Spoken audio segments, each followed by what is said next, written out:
변종혁 목사님, 오늘 사실 우종 목사님 모시게 되어 있는데요. 40일 작진기도 마치는 날이라서 보기가 좀 힘들다고 그랬는데, 기양 목사님, 앞서 당신들의 생명을 구원하기 위해 앞서 보냈다는 그 믿음의 고백처럼 통일을 이루기 위한 통일전사입니다. 우리 변종혁 목사님이에요. 꽃동로 목사님입니다. 할렐루야를 모시겠습니다. 할렐루야. 할렐루야.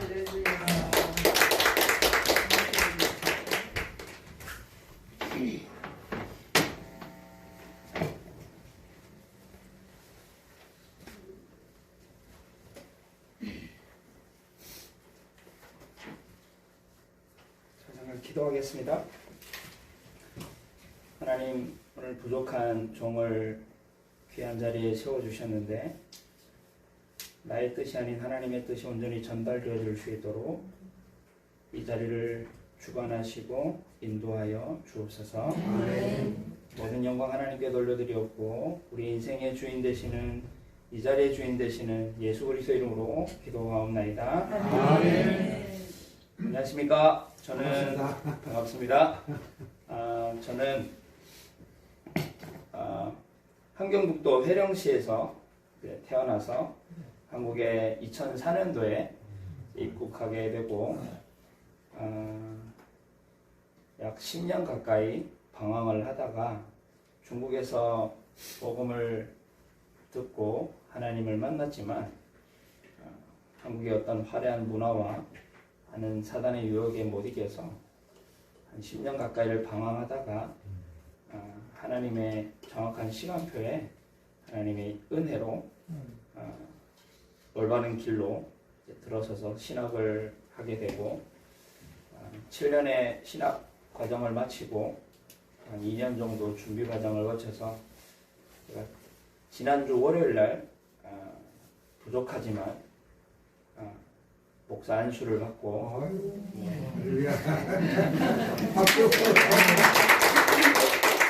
귀한 자리에 서게 됐는데 먼저 이 귀한 자리에 서게 해주신 우리 하나님과 우리 뜻하지 않게 소정민 우리 집사님께서 연락 오셔가지고 갈등을 많이 했습니다. 내가 가야 되나? 오늘 스케줄도 사실 저녁에 있어가지고 올 수 없는 상황인데 하나님 마음에 너 북한 선교 하기 위해 불렀는데 왜 갈등하냐 말씀을 주셔가지고 마음에 내가 있어야 될 자리는 이곳이다 그런 마음을 주셔서 이 자리에 서게 됐습니다. 저는 진짜 배경도 없고 저는 배운 것도 없고 인성이 인격이 그렇게 훌륭한 것도 아닙니다. 그래서 우리 여기 귀하신 목사님과 또 권사님과 많은 전도자들이 계시는데 이 앞에서 저는 뭐 자랑할 것이 없습니다. 내세울 게 없고요. 겸손의 얘기가 아니라 진짜 그렇습니다. 겸손해서 그런 게 아닙니다. 하나님이 저를 이 자리까지 인도해 오셨고 하나님이 역사하셨는데 제 인생에 하나님 제 인생에 역사하신 스토리를 잠깐 말씀드리고 말씀을 잠깐 하도록 하겠습니다. 저는 이제 함경북도 회령시라고 하는 유선구가 있는데 거기에 좀 더 들어가면 탄광마을이 있습니다. 탄광마을에서 태어났고요. 이남 일녀 중에 둘째로 태어났습니다. 위로 누나가 있고 아래로 동생이 있는데요. 아버지는 탄광인이었고 어머니는 이제 농사꾼이셨어요. 그래서 두 분이 탄광과 농사 별로 어울리지 않잖아요. 그래서 그런지 두 분은 열심히 싸우셨고요. 기억에 저희 어머니가 이제 아버지하고 원하지 않는 이제 결혼을 했다고 들었습니다. 근데 어머니가 결혼을 하게 된 이유는 하나밖에 없는 오빠의 소원이 너 저 사람과 꼭 결혼했으면 좋겠다. 그래서 그 하나밖에 없는 오빠의 소원이라고 하니까 어쩔 수 없이 그냥 중매를 해서 선을 봐서 이렇게 결혼을 하셨는데 그러다 보니까 어머니는 뭐 하나부터 열까지 마음에 안 들죠. 그런 가운데 제가 태어났으니까요. 저는 그래서 불편한 부모 가운데서 태어난 불편한 자식입니다. 네, 그래서 뭐 그렇게 결혼했으니 뭐 가정 생활이 평탄했겠습니까? 어머니는 전혀 마음에 안 들고 아버지도 어머니가 마음에 안 드는 이제 어머니가 마음에 안 들고 계속 싸우셨어요. 많이 싸우셨고 밥상은 뭐 일주일에 한두 번씩 계속 엎으신 것 같고 술만 마시면 이제 아버지가 어머니를 막 패시고 겨울날 눈이 오는데 이제 제 손잡고 누나 손잡고 우리 동생 업고 맨발로 이제 도망쳐 나오는 때리니까 나가라 아빠가 이성을 잃으니까 그런 가정 배경에서 살다 보니까 뭐 어려웠고 그게 다 상처로 저에게 남게 되었고 가정 형편은 그래도 제가 한 7살, 8살 때까지만 해도 그래도 굶지는 않았던 것 같습니다. 강냉이 밥을 정도는 내가 먹지 않았나. 최고 잘 사는 등급이 쌀밥을 먹는 거거든요. 두 번째 단계가 이제 오데오 밥을 먹는 거예요. 오데오 밥은 쌀과 강냉이를 섞은 오데오 밥이라고 하는데 오데오 밥을 먹는 게 그러다가 이제 조금 좀 하단계가 이제 강냉이 밥을 먹죠. 좀 하단계가 이제 강냉이 죽을 먹겠죠. 그러다가 이제 맹물만 먹는 겁니다. 이제 북한의 실상이고요. 생활이고 그렇습니다. 근데 제가 어머니가 그렇게 아버지와 계속 싸우고 다투고 하니까 뭐 어머니가 살만 나겠습니다. 그러다 보니까 도저히 안 되겠다 해가지고 어머니 집에 나가셨어요. 지금 우리 아이들 다 이제 두고 집을 나가셨어요. 집을. 그러다 보니까 아빠 밑에서 저는 살았거든요. 근데 아빠는 이제 탄광 일을 하시다가 다리 한쪽을 이제 불구가 되셔가지고 다리 한쪽이 이제 장애를 입으셨어요. 그럼에도 불구하고 그런 뭐 장애를 입었으니까 뭐 일할 수 있는 것도 적고 뭔가 할 수 있는 일들이 많이 제약되잖아요. 그런 가운데 이제 고난의 행군이 닥치게 된 겁니다. 그러다 보니 이제 점점 생활은 어려워지고 그럼에도 알고 아버지는 우리 자녀들을 살리겠다고 막 백방으로 뛰어다니시고 하셨는데 그러다 보니까 저희는 삼형제는 공부는 꿈도 못 꿨고 이제 고난의 행군을 이겨내야 되니까 이삭을 줍거나 아니면 석탄을 내다 팔고 제가 9살 때였습니다. 나무를 내다 팔고 그러면서 이제 끼니를 이제 해결을 하고 그러다가 이제 이 논두렁에서 이제 쥐구를 하나 발견하면 그렇게 기뻤습니다. 왜냐면 쥐구를 팔면 이제 나다리 곡식이 꽤 들어가 있거든요. 이제 그것만 찾아다녔던 그런 기억이 있고요. 이제 산에 같은 데 가면 먹는 풀이 굉장히 많습니다. 이제 근데 지금은 잘 모르겠는데 그때 당시는 쫓아다니면서 먹는 풀이라고 하는 풀 그 그림 이렇게 그려놓고 그거 가서 이제 이걸 찾으라면 돼요. 찾아가지고 그러다 이제 잘못 찾아가지고 이제 퉁퉁 붓고 막 그랬던 경우가 있는데 풀 뜯어먹고 그래 살았습니다. 이제 한계를 아버지가 만나게 되고 이제 어머니를 이제 찾아가지고 저희를 다시 어머니에게 이제 맡기게 되고 아버지는 이제 다시 반드시 올 것이다 해가지고 그때 당시에 금강산 도로공사라고 있었어요. 거기에 이제 지원하셔가지고 나가셨고 저희는 어머니하고도 같이 살게 되는데 뭐 어머니하고 산다고 해서 고난의 행군을 이길 수 있는 게 아니잖아요. 그러다 보니까 점점 생활이 어려워지니까 어머니가 이제 중국에 친척이 있었습니다. 사촌 오빠가 계셨는데 거기 갔다 오겠다고 가서 식량 구해오겠다고 일주일만 기다려라. 내가 엄마가 갔다가 올 테니까 일주일만 기다려라. 그래서 쌀 3kg를 사두시고 요거 다 떨어지기 전까지는 내가 꼭 올 거니까 요걸 쪄가지고 이제 죽을 해면서 먹어라. 일주일이 지나고 2주가 지나고 3주가 지나도 어머니 안 오시는 거예요. 그러다 보니까 뭐 쌀 3kg는 금방 바닥이 나고, 그때 당시 겨울이었는데 먹을 게 없으니까, 또 저희는 그때 제가 9살이고 누나는 11살이었으니까, 그때 뭐 10살이었고 12살이었으니까 동생은 8살이었고, 그러다 보니까 뭐 할 수 있는 게 없잖아요. 또 겨울이에요. 뭐 이삭 줄 것도 없고 뭐 겨울이다 보니까, 그렇다고 뭐 옷이 든든한 옷도 있는 것도 아니고, 그냥 방에 시체 노래를 하고 있었던 것 같아요. 엄마 언제 오나 막 장군님 노래 부르면서 그래서 각인된 게 있어가지고 다른 노래는 안 나오고 어릴 때부터 들었던 장모님 노래를 부르면서 이제 3명이서 이불 하나 딱 이제 덮고, 어떨 때는 웃다가 울다가 뭐 한 일주일 동안을 그렇게 배가 그냥 배 고르면서 그냥 일주일을 지냈던 것 같아요. 일주일 동안 그냥 독에 우리는 물을 받아먹고 살았었는데, 그 독에 이제 살 얼음을 깨가지고 얼음을 먹으면서 이제 지내게 되다가 이제 죽겠구나 싶더라고. 이제 이렇게 죽는구나. 근데 옆집에서 일주일이 지나도 인기척이 없으니까 얘네들이 죽었나 해가지고 이제 찾아온 거예요. 그랬더니 이제 죽어가는 거예요, 지금. 그러니까 이제 누룽지 이 국을 가져와가지고 이거 먹으라고 하면서 이 집 팔아야 된다고. 집 팔지 않으면 이게 죽는다. 엄마 오는데 우리 엄마 오면 어디서 찾냐 우리를. 전화가 있는 것도 아니고 띠드가 있는 것도 아니고 어떻게 하냐. 그래서 안 된다는 거예요. 이거 팔아야 된다는 거예요.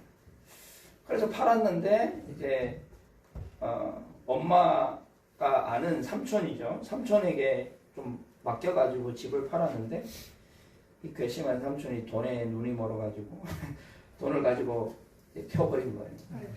뭐 우리 세 세권은 이제 집까지 얻게 된 거예요. 나한테 생긴 거죠. 그 겨울날 뭐 합니까? 어떻게 하냐. 그러니까 누나는 그래도 양심이 있는 게 500원은, 그때 당시 500원 꽤 컸습니다. 500원 주고 나머지 2,500원인가 들고 나갔거든요. 500원 가지고 누나는 이제 장사를 하기 시작하고, 동생 데리고. 이제 너 하나는 이제 나는 중간이니까, 중간이 참 불쌍한 것 같아요. 너는 중간이니까 좀 입을 좀 덜어야 된다. 너는 내가 책임질 수 없으니까 너는 이제 꼬집이 고소 가라. 꼬집이 고소 가면 강냉이 한 10알, 20알은 준다고 하더라, 몇 끼. 그래가지고 이제 꼬집이 고소를 가게 됐어요. 누나하고 이제 동생은 무슨 완자 장사를, 완자라고 이제 빵 같은 게 있는데, 이제 완자 장사를 한다고 이제 하고, 저는 이제 꼬집이 고소 가게 됐어요. 꼬집이 고소 갔더니, 저보다 더 심각한 아이들이 있는 거예요. 뼈밖에 없는 아이들, 이제 숨만 그당 겨우 붙어 있는 아이들, 한 곳에 뭐 6명, 많게는 10명씩 이렇게 있는데, 방을 배정받아가지고 이제 잠을 자려고 하는데 자꾸 냄새가 나는 거예요. 이게 무슨 냄새야? 해가지고 그 옆에 방을 한번 이렇게 문을 열어봤거든요. 그 방은 시체 보관실이었거든요. 근데 시체 보관실이라는 말이 시체 보관실이지, 겨울이다 보니까 시체를 그냥 쌓아놓은 거예요. 쌓아가지고 쥐들이 막 왔다 갔다 하고, 쥐들이 그냥 천국을 만난 거죠, 이제. 그런 광경을 보고, 나도 여기 있으면 저 시체처럼 부어질 수 있겠다.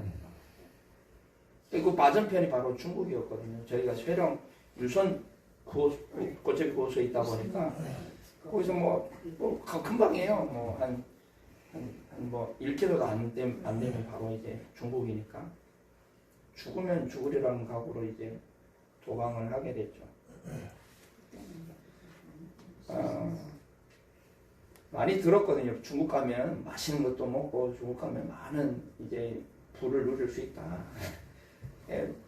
사실 탈북민들이 이 말이 굉장히 이제 이 아이러니한 말인데요. 살기 위해서 목숨을 걸고, 살기 위해서 목숨을 건다니까. 배가 고프니까 살기 위해서 그때 당시 가면 뭐 총살을 시킨다, 뭐 정치범 수용소 간다는데 그거 상관없이 배고프니까 그냥 막 가는 거예요. 저도 이제 그 얘기를 듣고 그래, 가다 죽으나 총에 맞아 죽으나 죽는 거는 똑같다. 예, 한 번이라 도전이라도 하고 죽자 해가지고 했는데 어머니가 이제 그 중국으로 가시기 전에 중국 그 이제 친척집 전화번호하고 집 주소를 꼭 외워야 된다고 이거는 무조건 외우라고 해가지고 뭐 이제 묻지도 말고 따지지도 말고 그냥 외워라. 왜 그랬냐 지금 생각해보니까 아마 두 가지인 것 같아요. 내가 잡히게 되면 너희들이라도 길은 그때 뭐 고난의 행군 때 300만 명이 죽었거든요. 생각해 보십시오. 우리 이제 남북 전쟁, 6.25 전쟁 때 사망자 수가 모든 군인 뭐 미국과 유엔과 모든 뭐 민간인 포함해가지고 한 250만 명에서 300만 명이 이 6.25 전쟁 때 희생을 당했다고 합니다. 근데 전쟁도 나지 않은 나라에 300만 명이 아사가 그러니까 겨울에 시체를 보고 살았다니까. 시체 보고 살았어. 그 정도로 힘든 상황이죠. 근데 그걸 어떻게 이겨낼 수 있겠어? 그러니까 어머니는 길은 중국 가는 거다. 그걸 알았던 거예요. 그러니까 이제 이거 무조건 외워라. 그러니까 알겠다고. 우리는 뭐 어떤 걸 그냥 외우고 있었어.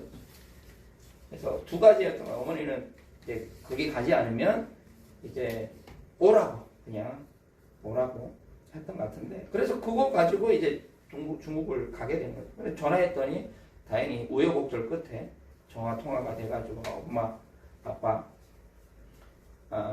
이제 우리 엄마의 오빠죠. 엄마의 사촌 오빠 만나가지고 했더니 반가워하지 않고 화를 내는 거예요. 왜 혼자 왔냐고. 왜 니 혼자 왔냐 이 변절자 새끼 가서 동생하고 누나 데려오라고. 그러니까 엄마가 이제 의도를 한 것 같아요. 이렇게 좀 올 수 있도록 형제들이. 그래서 저는 큰아빠 만나고 하루 큰아빠하고 같이 자고 그 다음날 이제 다시 북한으로 저를 가라는 거예요. 가서 데려오라는 거예요. 그래가지고 이제 까마치 누룽지 이제 배낭에다가 이제 막 해놓고 중국돈 10원 그때 당시 중국돈 10원 굉장히 이제 컸거든요. 중국돈 10원 딱 지어주면서 가서 데려와. 안 그러면 네 엄마 못 본다. 그래가지고 이제 등 떠밀려가지고 다시 이제 북한으로 넘어갔죠. 넘어가서 이제 동생을 찾고 누나를 찾는데 이게 잘 안 되는 거예요. 그래서 이제 동생을 누나 막 찾다가 대합실에 혹시 있나 해가 대합실에 이제 컸는데 어떤 한 아이가 이제 제가 입은 옷차림을 보고 좀 중국 갔다 왔으니까 티가 날 거 아닙니까?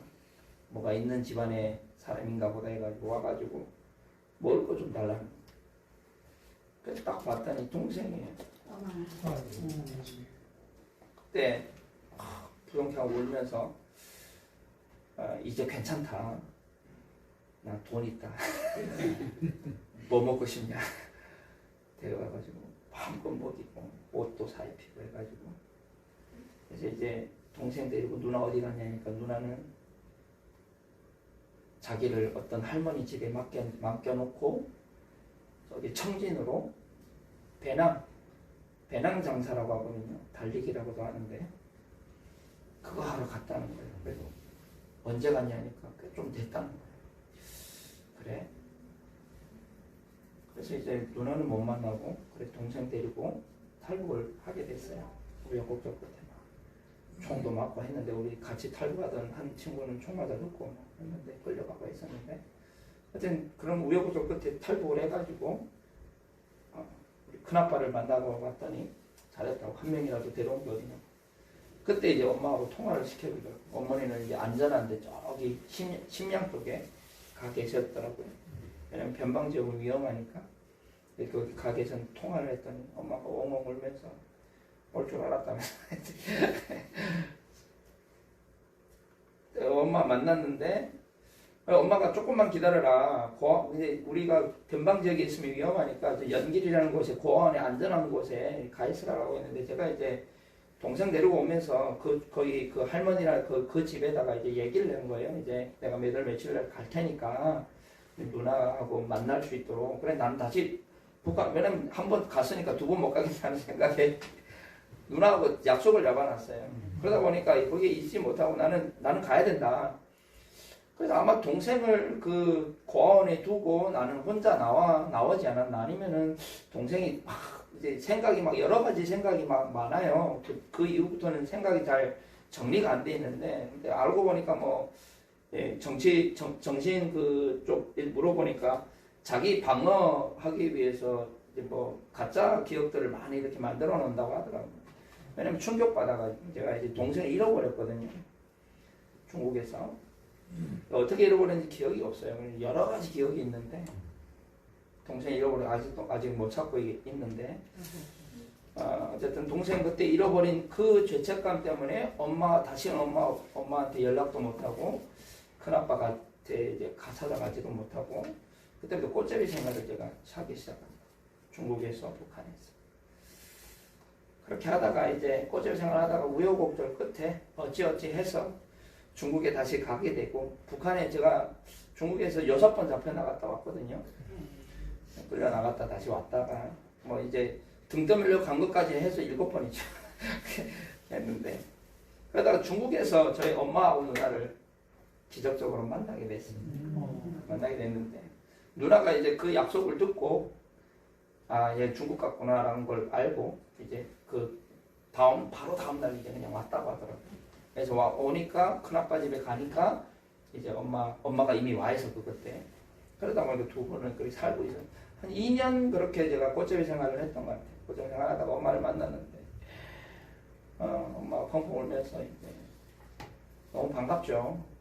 그 중국에서 저는 너무 미안하다고 제가 동생 잃어버린 것 때문에 너무 미안하다고. 제 동생이 이제 생일이 12월 25일이에요. 성탄절 아닙니까? 이제 성탄절만 되면 저는 굉장히 괴로웠고 남들 다 웃는데 저는 웃지 못하고 남들 다 노는데 저는 그냥 집에 박혀서 죄책감 때문에 늘 시달렸습니다.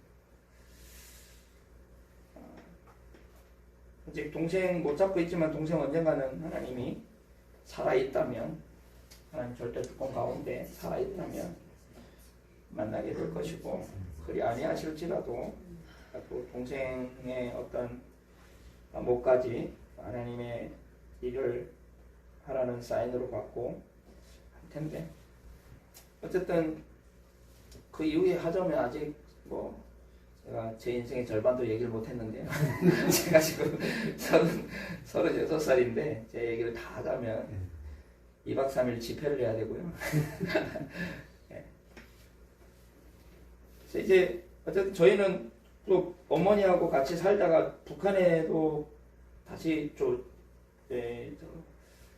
북경에 있는 독일 대사관을 독일 학교를 넘다가 잡혀가지고 북한에 끌려가기도 했어요.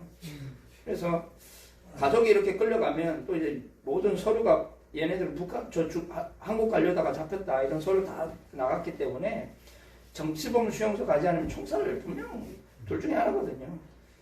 근데 진짜 기적적으로 하나님이 우리를 빼내셨어요. 우리 가족만 8명 잡혔는데 7명 잡혔는데 우리 가족만요 3명만 딱 빼내가지고 무사히 다시 중국으로 건너게 하셨는데 하나님 택하신 사람은 안 죽는 것 같아요.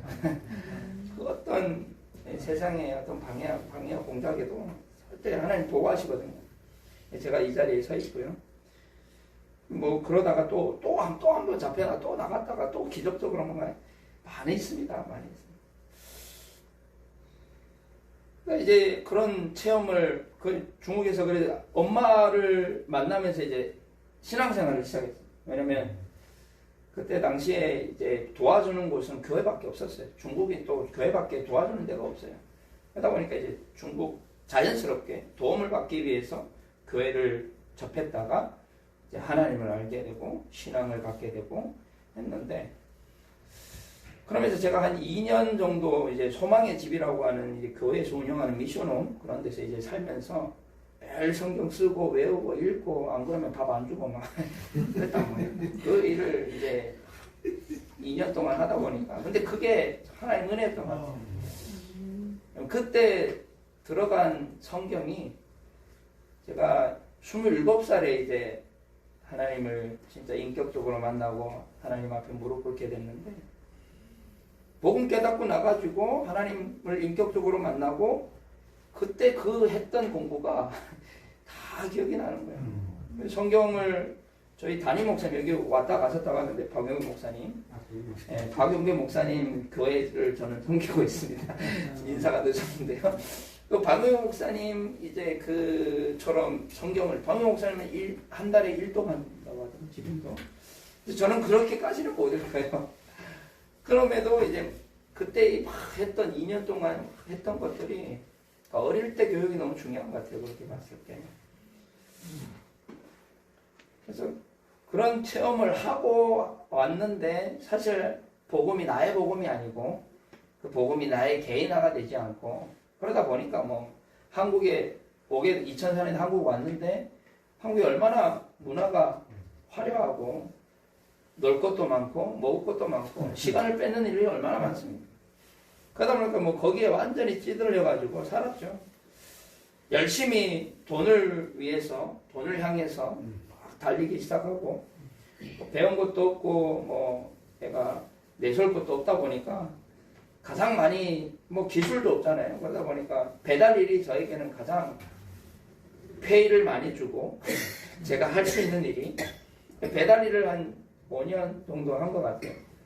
저기 송도 쪽에서 이제 했었는데 하나님과 상관없이 그냥 돈을 향해서 했던 것 같아요. 왜냐면 이 남한 사회가 그런 사회더라고요. 보니까 뭐 돈이 전부라. 돈이 없으면 안 되는 거예요. 돈이 기준되고 돈이 모든 것이 돼가지고 돈 때문에 살인도 나고 여러 가지 일들이 막 벌어지잖아요. 제가 또 이제 감옥 생활을 생각해보니까 7나라의 감옥 생활을 했더라고요.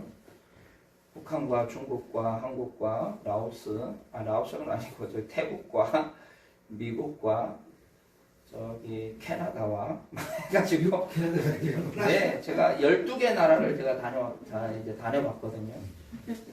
또 7개 나라 그 12개 나라 가운데 7개 나라의 감옥 생활을 해봤거든요. 좀 희한한 삶입니다. 근데 하나님 그걸 왜 하셨냐 하니까 세계복음화 하라고 세계복음화 하라고 그런 많은 경험들을 하게 하신 것 같고요. 그러다가 이제 저희 박용회 목사님 통해 가지고 이제 너 아직도 거기 사냐라는 질문을 하셨어요. 근데 그 질문 하나에 저는 제 인생이 완전히 이제 송두리 바뀌게 됐어요. 너 아직도 거기서 살아? 이 말은 목사님이 내가 어디에 살고 있는지 알고 계시거든요. 제가 한국 와가지고 단 한 번도 우리 담임 목사님 사랑의 교회를 떠나본 적이 없거든요. 종교 생활을 해도 거기 그냥 왔다 갔다 하면서 생활을 했는데 근데 이제 목사님이 갑자기 너 아직도 거기 살아.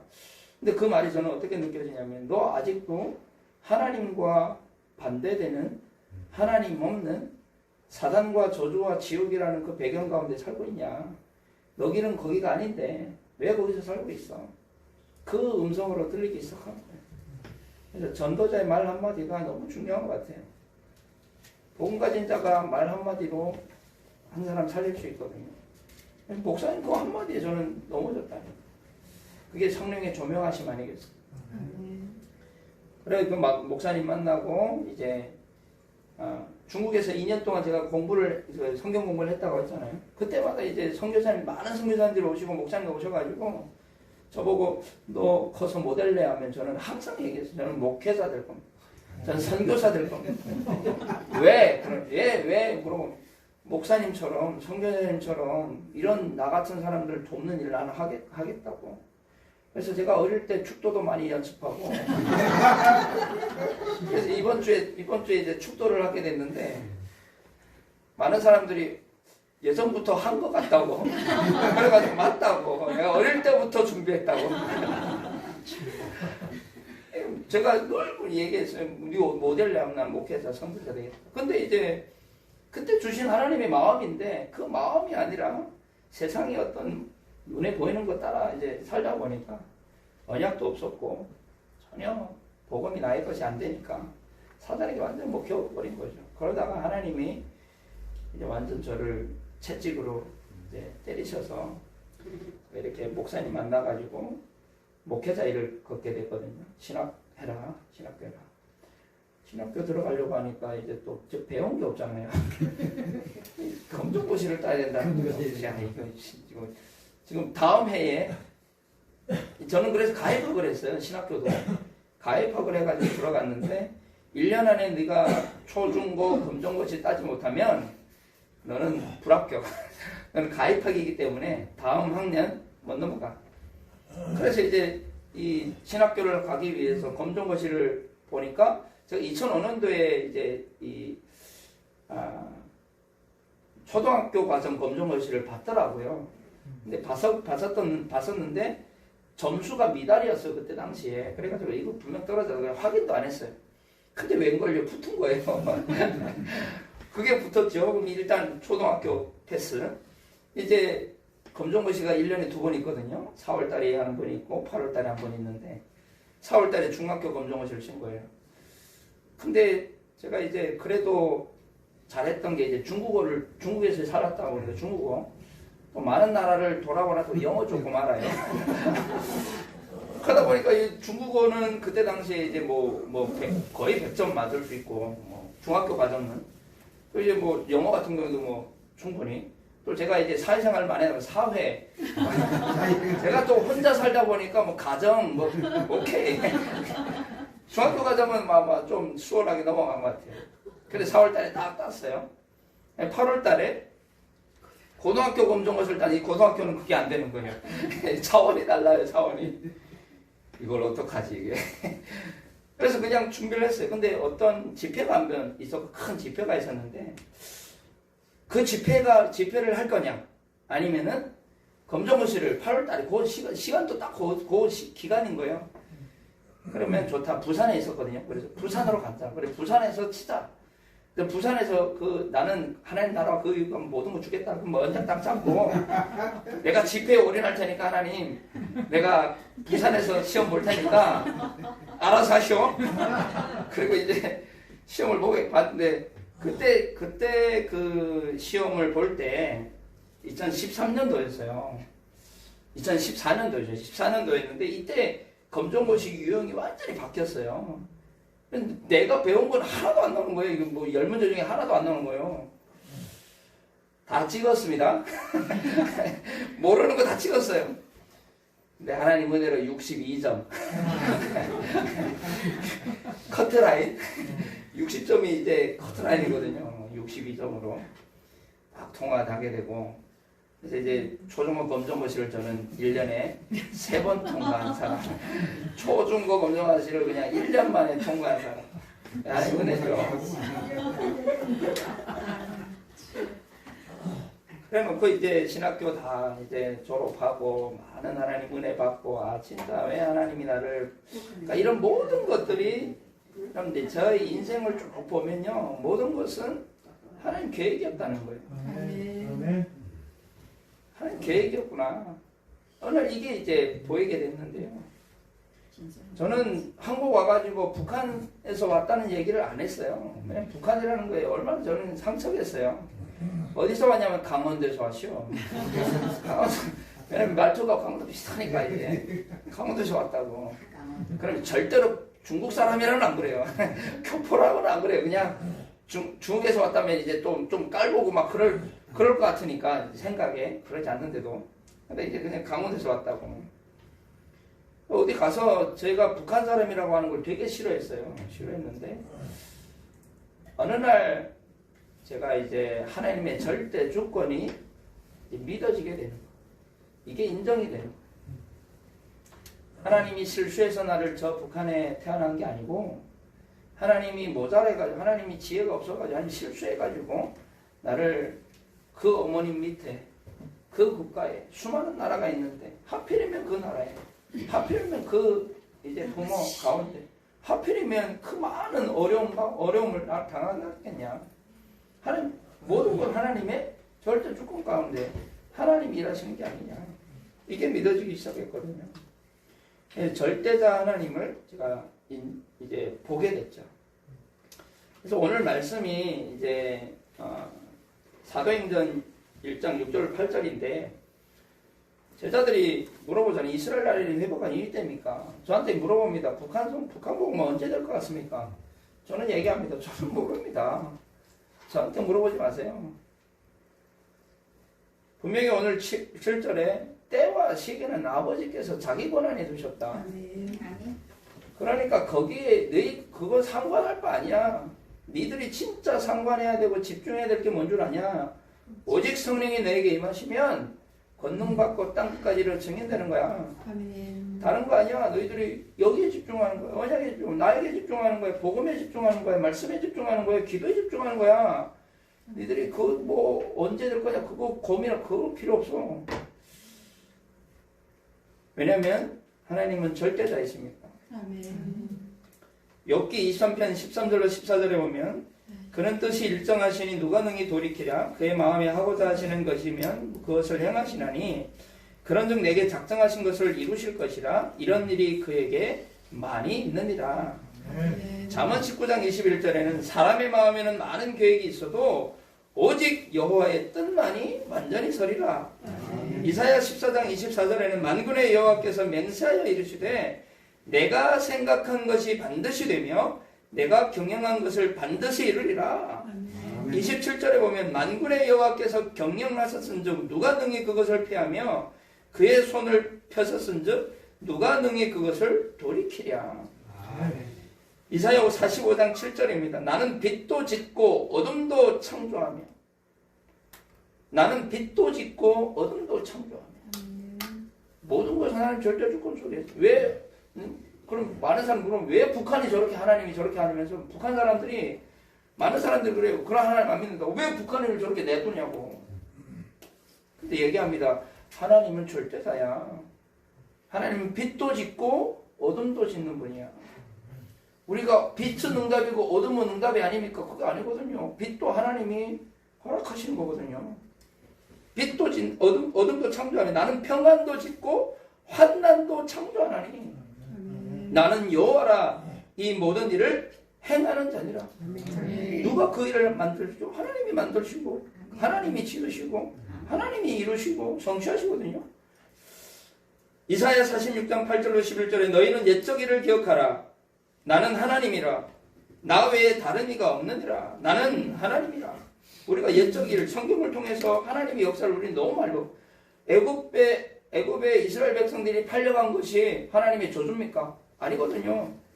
그죠? 그거 하나님 저주가 아니라 하나님 계획을 이루기 위한 과정이었던 거예요. 하나님이 허락하신 거 아닙니까? 그럼 노예 포로 속국 그거 하나님이 허락하신 거거든요. 북한 왜 그러냐? 하나님 지금 허락하고 계시는 거예요. 왜 그러냐? 하나님의 영광 드러내려고. 하나님의 일을 하시려고. 나 같은 이가 없느니라. 내가 시초부터 종말을 알리며 아직 이루지 아니한 일을 옛적부터 보이고 이르기를 나의 뜻이 설 것이니 내가 나의 모든 기뻐하는 것을 이루리라. 내가 동쪽에서 사나운 나를 짐승을 부르며 먼 나라에서 나의 뜻을 이룰 사람을 부를 것이라. 내가 말하였은즉 반드시 이룰 것이요 계획하였은즉 반드시 시행하리라. 하나님의 계획은 막을 수 없어요. 창세기 12장에 이 아브라함을 부르신 하나님이 분명히 너로 말미암아 천하 만민이 복을 얻을 것이라. 그 말씀은 지금도 성취되고 있습니다. 그럼 막을 수가 없어요. 막을 수가 없어요. 북한 김정은이 막 미사일 쏴도 가는데 막을 수 없어요. 미안하지만 그 확신을 우리 가지고 있어야 되거든요. 아무리 뭐 발악을 해도요. 하나님 계획은 반드시 이루어집니다. 반드시 성취되고요. 이사야 41장 4절에 이 일을 누가 행하였느냐? 누가 이루느냐? 누가 처음부터 만대를 불러내었느냐? 나 여호와라. 처음에도 나요. 나중 있을 자에게도 내가 곧 그니라. 우리가 믿는 하나님은요. 절대자 하나님이세요. 우리가 믿는 하나님은 성삼위 하나님이세요. 그죠? 이 성삼위 하나님은 절대자세요. 성삼위 하나님을 설명할 수 있습니까? 없어요. 성삼위 하나님을 어떻게 설명합니까? 우리 작은 뇌로, 이 작은 IQ로요. 하나님 설명할 수 없어요. 그래서 삼위일체를 설명한다고 이단. 삼위일체는 설명하는 게 아니라 믿는 거죠. 왜냐하면 성경에 있으니까. 성삼의 절대자 하나님이세요. 이분을 우리의 생각에, 우리의 어떤 기준에 갇혀 있는 분이 아니죠. 모든 것을 합력과 선을 이루신 분이기 때문에. 그래서 이 하나님이 어느 날 저희 믿어지기 시작한 거예요. 아, 이 하나님이구나, 하나님. 내가 믿는 하나님이 이런 능력의 하나님이구나. 내가 믿는 하나님이 이 절대자 하나님이구나. 그때 하나님의 절대 주권이 인정하게 됩니다. 하나님 절대 주권을 인정하게 됩니다. 내가 지난 날에 나를 얼매고 내가 힘들었다고 하는 그 힘든 게 아니라 하나님 절대 주권. 하나님 허락하시고. 내가 힘들고 어려웠던 그 모든 과정들 하나님 허락하시고. 그러니까 원망도 안 되고 상처도 안 되는 거예요. 감사가 되는 거예요. 왜냐? 하나님 절대 주권 인정하니까요. 동생 잃어버린 그 슬픔에 이제 저는 12월 25일 날이면 가장 기쁩니다. 왜? 예수 그리스도께서 오신 날을 기념하는 거예요. 그래서 저는 슬픔이 기쁨으로 완전히 변화됐어요. 동생 언제 만나? 그건 하나님 절대 줄 거야. 저는 그냥 하나님께 집중할 뿐입니다. 그러니까 인생이 재해석되기 시작합니다. 나의 인생이 재해석돼요. 하나님 절대 주권 인정하지 않으면 인생이 해석이 안 돼요. 해석이. 절대 그때부터 하나님 절대 주권을 인정할 때부터 하나님 절대 계획이 보이는 거예요. 아, 하나님이 나를 북한에 태어나니 북한 살리라고. 나를 많은 방황하게 하는데 지금 많은 방황하는 아이들에게 답을 주라고. 많은 어려움 겪고 있는데 너와 똑같은 어려움 겪고 있는 많은 사람들이 있다. 답 주라고. 답이 뭐냐? 예수 그리스도 복음 아니냐? 그거 주라고. 인생에 이 하나님 절대 계획이 보이기 시작하는 거예요. 그때 붙잡아 놓으니까 그래, 하나님이 나를 통해 북한 복음화뿐만이 아니라 북한 복음화를 통한 세계 복음화를 하기 원하신다. 이걸 저는 붙잡았거든요. 하나님의 계획은 북한 복음화 아닙니다. 북한 복음화를 통한 세계 복음화예요. 하나님이 어찌 북한 복음화 북한에만 가두고 계신 분이 아니에요. 북한 복음화를 통해서요, 세계 모든 민족, 모든 나라. 저 땅에 진짜 희망 있는 나라가 뭐냐면요, 우리 이 남한은요, 그냥 섬이에요, 섬이에요.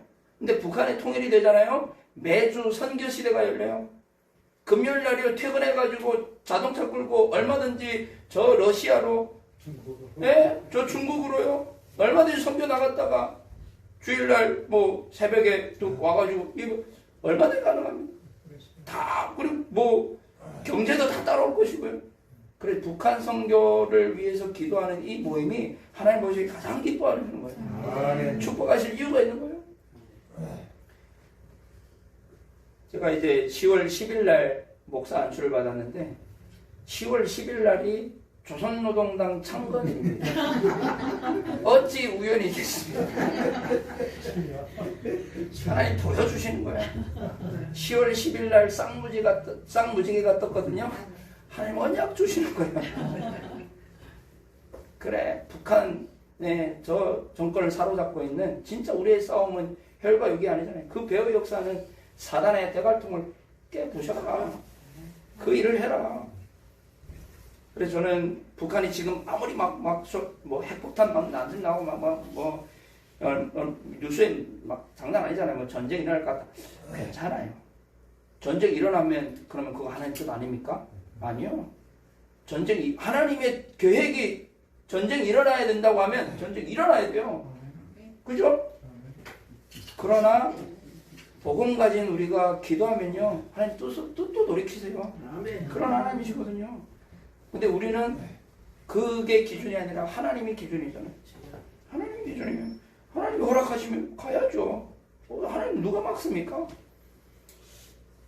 이때 하나님 절대 계획이 보이기 시작하니까 내가 뭘 붙잡아야 되는지에 대한 절대 언약이 보이는 거예요. 절대 언약 보이는 거예요. 그래서 절대 언약 보여요. 북한 복음은 어떻게 할 것이냐? 다른 것 가지고 안 돼요. 복음만 가지고 가능해요. 복음 외에는 다른 방법 없습니다. 많은 북한 인권 운동가들이 너무 잘못된 선교를 하고 있는데요. 저는 얘기하고 싶어요. 그거 가지고 안 돼요. 인권 가지고 북한 복음 한다고요? 천만의 말씀이요. 인권이 뭔데요? 하나님 떠난 인권이 어찌 인권입니까? 그래가지고 이제 인권 운동 한답시고요. 저 북한에다가 돈, 쌀 다 갖다 꽂힙니다. 그거 가지고 뭐 하는데요, 걔네들이? 미사일 쏘다니. 근데요 지금 막 인권운동하고 갖다 바치대요. 이런 얘기하면요 인권운동하는 사람들이 손가락질합니다. 왜냐? 네 정도 없냐면서. 네 북한 니네 가족이 지금 굶어 죽고 있는데 거기다가 쌀 보내야지. 가족인데 가나? 그러니까 가족한테 가나? 그게 가족한테 가나 막 미사일로 가지. 그래서 뭐 이제 이 사람들이 또 막 이제 궤변을 넣어놓는 게 뭐냐면 이게 우리가 북한에다가 그냥 주는 게 아니라 어떤 나라 어떤 지역에다가 갔다가 이 지역에다가 자기네 직접 가가지고 여기다 이제 이 쌀도 주고 뭐 다 하겠다는 거예요. 좋아요. 그렇게 할 수 있어요. 근데요 그거 하려면 북한에 어마어마한 돈을 바쳐야 돼요. 그렇지. 그래야 그게 가능한 거예요. 그 걔네들이 그냥 뭐 그래 좋은 일이네 해 절대 안 그렇습니다. 근데 그런 얘기를 히스기야가 성전에 있는 그 문 다 갖다가 사내리에다 바쳤어요. 사내리 뭐라고 합니까? 똥을 먹이겠대요. 똥을 먹이겠대. 18만 5천 군사 쳐들어왔어요. 다 바친다고 됩니까? 안 된다니까요. 안 돼요. 복음 외에는 방법이 없어요. 그래서 우리가 복음 붙잡아요. 이때 제가 깨달았어요. 하나님 절대 언약은 다른 게 아니구나. 예수 그리스도 복음, 하나님의 복음, 이 복음만이 북한을 살릴 수 있다. 이 복음만이 북한을 변화시킬 수 있고 이게 이제 믿어지기 시작하고 이게 붙잡혀지는 거예요. 오직 복음. 이때부터는 내가 어떤 여정을 걸어가야 될지에 대한 절대 여정이 보이는 거예요. 절대 여정이. 응답에 들뜨지 않고 문제 앞에 낙심하지 않는 절대 여정. 왜냐? 하나님이 함께 하시니까. 하나님이 나와 아니 전능하신 하나님이 아까 절대자 하나님이 나와 함께 하시는데 내 여정이 뭐가 두렵겠습니까? 뭐가 문제겠습니까? 뭐가 낙심될 일이 뭐가 있겠습니까? 하나님이 나와 함께 하시겠다는 거예요. 가장 이제 좀 위험한 신앙이 업다운 신앙이거든요. 업다운 신앙. 응답 받으면 좋았다가 응답 없으면 하다가 우리는 평정심을 잃지 말아야 돼요. 그냥 하나님이 24시 우리와 함께 하신다니까요. 모든 문제 가운데. 그래서 잘 안 되는 것도 되어져 가는 과정이고요. 언약 안에 있는 자는 모든 것이 여정입니다. 다 지나갑니다. 응답도 지나가고 축복도 지나가고 다 지나갑니다. 남는 것은 뭐냐? 언약 하나 남고 복음 하나 남아요. 남는 게 없습니다. 지금 응답받은 거 그거 다음 해 지나면 그 응답 아니에요. 여정인 거지. 그렇잖아요. 이 여정이 발견되는 거예요. 그래서 저의 여정은 절대 여정 가운데 제가 발표한 저의 응답은 다른 게 아니에요. 시편 23편이 제 응답입니다. 응답이 아닙니까? 내가 사망의 음침한 골짜기로 다닐지라도 여호와께서 나와 함께 하시고 내가 뭘 두려워하겠냐? 그가 푸른 초장에 나를 누이시는데 내가 뭘? 절대 여정. 하나님이 부활하셔가지고 마지막에 하신 말씀 예수님께서 내가 세상 끝날까지 너희와 함께 있게 하겠다 아니에요? 항상 함께 있으리라. 항상 함께 있으리라. 모든 것을 합력하여 선을 이루시겠다. 마지막입니다. 하나님의 이때 이 여정 가운데 있다 보니까 하나님이 나를 통해 무엇을 하기 원하시에 대한 목표가 딱 생깁니다. 지금 미래는 이미 북한 복음을 통한 세계 복음화예요. 근데 오늘 지금 하나님의 목표가 뭐냐? 다른 게 아니었습니다. 나였습니다. 하나님의 관심은 저와 여러분에게 있는 줄로 믿습니다. 다른 사람에게 있지 않습니다. 저에게 있습니다. 나에게 있어요. 하나님의 관심은요. 내가 복음화되어지는 거예요. 내가 개인화되어지는 거예요. 내가 현장화되어지는 거고요. 내가 날마다 이제 이 복음으로 행복한 거예요. 그걸 하나님이 원하시는 거예요. 오늘 지금 하나님이 원하시는 목표는 나예요. 그리고 하나님의 관심은 현장에 있잖아요. 하나님의 눈물은 현장에 있습니다. 그래서 사단도 나만 공격해요. 다른 사람을 공격하는 것 같지만 아니에요. 나를 공격하는 거예요. 다른 사람 통해서 나를 공격하는 거예요. 그래서 가장 중요한 싸움은 나와의 싸움이잖아요. 그러니까 하나님의 절대 목표는 나예요. 나를 통해 하나님이 일을 하시겠다는 거예요.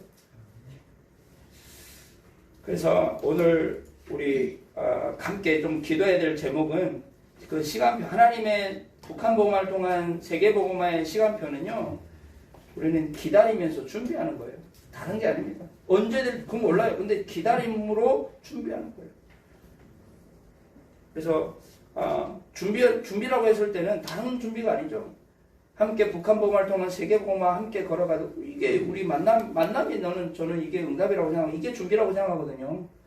제자를 세우고 진짜 후대를 세우고 함께 복음운동 북한 복음을 함께 해야 될 그런 사명자들을 찾아 세우고 이런 게 이제 저희 하나님이 원하시는 시간표를 준비하는 과정이라고 생각하고요. 그 시간표를 이제 우리는 어떻게 가야 되냐? 누림으로 가야 돼. 누림으로. 눈물 흘리고 그런다고 되는 문제가 아니라 누리라는 거예요. 하나님 좋으신 하나님이에요. 왜 우리가 막 힘들게 그렇게 합니까? 아닙니다. 하나님은 좋으신 하나님, 좋은 거 주시는 그 하나님을 누리는 거예요. 그 하나님 누리다 보면 현장에 대한 애통함이 나에게 이제 담기게 되고요. 저는 그렇더라고요. 하나님이 우리에게 주시는 것은 평안입니다. 평안. 두려움이 아닙니다. 행복. 행복입니다. 하나님 주시는 거예요. 예? 이게 아니면 안 돼. 근데 우리가 어디에서 행복을 얻겠습니까? 예수가 그리스도이신 이 복음에만 행복이 있습니다. 이 복음 누림을 통해서만 행복을 얻을 수 있다니까. 아멘. 그리고 하나님 나라만이 행복할 수 있어요. 아멘. 이 땅에 우리가 죽어서 하나님 나라 가는 게 아니라 이 땅에서 하나님 나라 누리는 거예요. 아멘. 분명히 얘기했어요. 하나님의 나라는 여기 있다 저기 있다 함이 아니요 너희 안에 있느니라. 왜냐? 우리의 왕 되신 예수 그리스도께서 우리와 함께 하시잖아요. 그게 성전이고 그게 하나님 나라잖아요. 그러니까요. 하나님 나라 누리라는 거예요. 보호자의 축복을 누리라는 거예요. 그리고 오직 성령, 오늘 말씀에도 1장 8절에 오직 성령이 너에게 임하시면 증인되리라. 증인되리라. 무슨 증인이요? 복음의 증인. 저한테 그래. 너는 북한 사람이 북한 성경만 해. 아니요. 저는 왜 북한 성경만 해야 됩니까? 내 주변에 얼마나 많은 복음이 필요한 사람들이 많은데 저는 북한 복음화를 통한 세계 복음화를 꿈꾸기 때문에 북한 성경에만 매이지 않을 겁니다. 모든 사람에게 필요한 복음이지.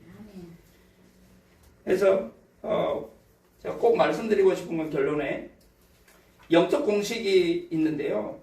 사도행전을 제가 이제 신학원, 우리 청소년 신학원이 있는데요. 청소년 신학원 강사로 제가 섬기고 있어요. 근데 그 강사로 섬기는데 제 과목이 뭐냐면 사도행전입니다. 사도행전을 자세히 읽어보고 묵상하다 보면요. 영적 공식이 나와요. 그 영적 공식이 뭐냐면요. 사도행전 1장 1절이 근본입니다. 1장 1절부터 1장이 전부 근본이에요.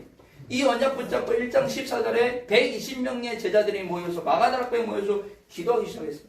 그때 하나님 약속하신 성령이 사도행 2장에 임합니다.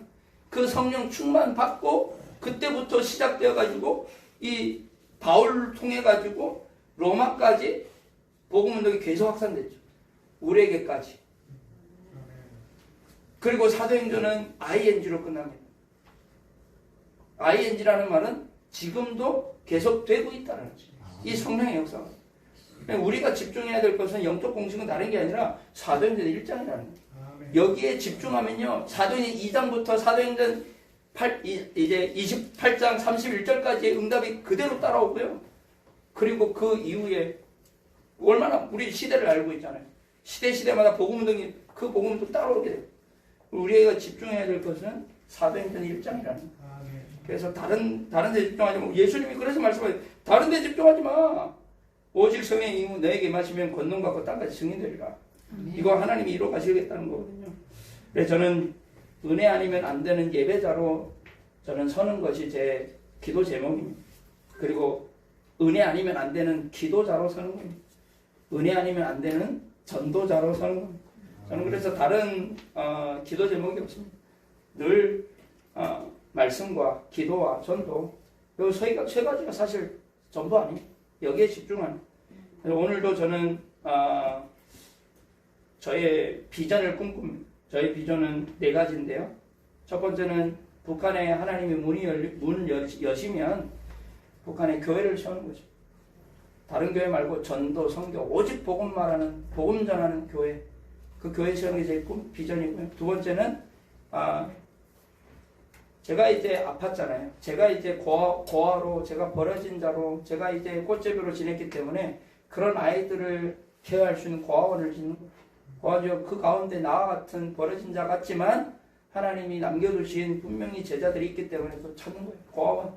그리고 저는 비전 센터를 세울 겁니다. 비전 센터를 세워가지고 마음껏 이제 후대들이 우리 아이들이 마음껏 뛰놀고 또 이제 마음껏 이제 복음에 집중하는 가운데 합숙하면서 전 세계로 다시 파송하기. 그리고 마지막 네 번째는 신학교를 세우는 거예요.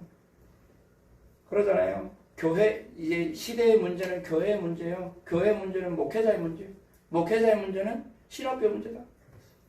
신학교를 올바른 진짜 복음으로 확립되고 정립된 신학교 세워가지고요. 저는 북한 복음을 통한 세계 복음하기 때문에 세계 복음할 거예요. 북한을 통해서요. 그래서 저를 위해서 기도해 주시기 바라고요. 제 평생의 언약이 이사야 60장입니다. 위에서 그 언약이 성취. 그 작은 자가 천을 그 약한 자가 강국을 이룰 것이라. 때가 되면 나 여호와가 속히 이루리라. 21절에 보면요. 그들은 내가 심은 가지요 내 손으로 만든 것으로서 나의 영광을 나타낼 것인즉 저는 북한이라고 생각해요. 북한에 남은 자들이 많이 있고요. 저를 통해서도 많은 사람들이 세워질 줄로 저는 믿습니다. 저는 이 기도 이제 모임에 이제 오면서 생각을 했어요. 이 기도 모임이 얼마나 하나님 앞에 가치가 있는 기도 모임입니까? 여러분 아시잖아요. 초량교회 아시죠? 네, 초량교회 스토리 아시잖아요. 그 작은 기도 모임이 전쟁을 막았다니까요. 공산당을 막았다니까요. 그 작은 기도 모임. 원산 그 부흥운동 아시죠? 그 작은 사경회가요. 평양 대부흥운동을 일으키셨어요. 하나님이 하셨거든요. 저는 이게 작은 기도 모임 같지만 이 작은 기도 모임이 진짜 하나님께 집중할 때 하나님 그런 일들 버리지 말라는 법이 없잖아요. 하나님 능력의 하나님인데요. 저는 그런 기도 모임 되기를 기도하고요. 에스겔서 36장에 보면 하나님이 많은 축복들을 우리에게 약속하셨습니다. 근데요 38절에 보면 37절 38절에 보면 그래도 구해야 줄 것이다. 그래도 구하여야 내가 주겠다. 이 기도 모임은 대단한 겁니다. 그래서 이런 응답들이 이런 증거들이 역사들이 우리 이 기도 모임에 있어지게 되기를 예수님의 이름으로 축복하고 기도합니다. 하나님 감사합니다. 오늘 중요한 자리에 하나님의 말씀 들고 서게 하셨사오니 하나님 말씀이 성취되는 현장이 되게 하시고 하나님의 역사가 저 북한을 넘어 세계에 전달되는 그런 중요한 플랫폼이 되어지는 시작이 되어지는 기도 제목이 이 기도 모임이 될 수 있도록 축복하여 주옵소서. 감사를 드리며 이 현장의 주인 되시는 예수 그리스도 이름으로 기도하옵나이다. 아멘. 감사합니다.